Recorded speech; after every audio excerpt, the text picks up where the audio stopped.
The Independent National Electoral Commission (INEC) has confirmed that petitioners seeking the recall of suspended Senator Natasha have now met a key procedural requirement by submitting their contact information.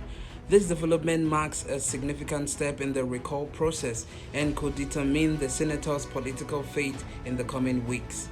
The confirmation was made by INEC's National Commissioner and Chairman of the Information and Voter Education Committee, Sam Oluminku, in a statement released from Abuja on Wednesday evening.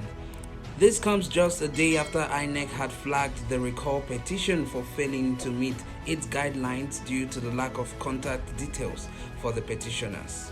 On Tuesday, March 25th, INEC announced that the recall request could not proceed because the petitioners have failed to provide their contact addresses, phone numbers, and email addresses as mandated by the Commissioner's 2024 regulations and guidelines for recall. However, by Wednesday, March 26th, the petitioners rectified the issue, submitting the required information in a formal letter addressed to the INEC chairman.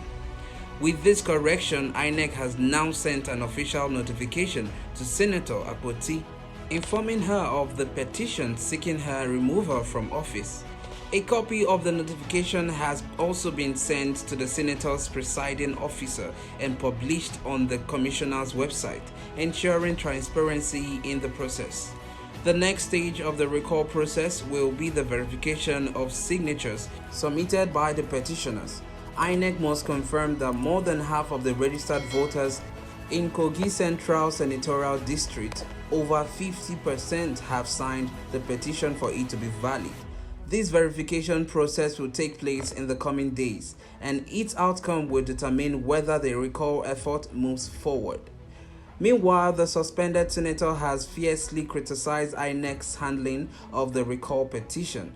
Through her lawyer, Victor Giwa, she accused the commission of bias, arguing that instead of guiding the petitioners to correct their procedural errors, INEC should have outrightly rejected the petition. She insisted that the petition should have been deemed defective from the start, which would have automatically ended the recall attempt. Senator Akpoti, who has been vocal about her political struggles, views the recall effort as a political motivated attempt to remove her from office. She argues that the INEC's decision to allow petitioners to correct their mistakes raises concern about the commissioner's neutrality in the matter.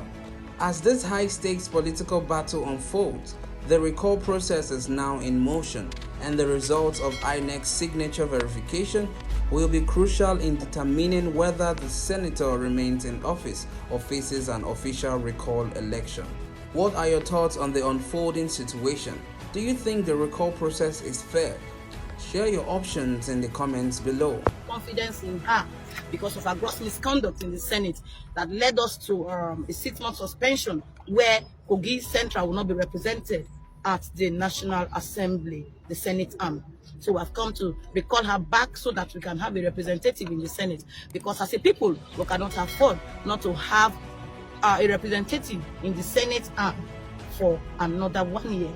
So we are here to tell INEC to please follow the constitutional process for a recall so that our recall process can begin. That's why we're here. Okay.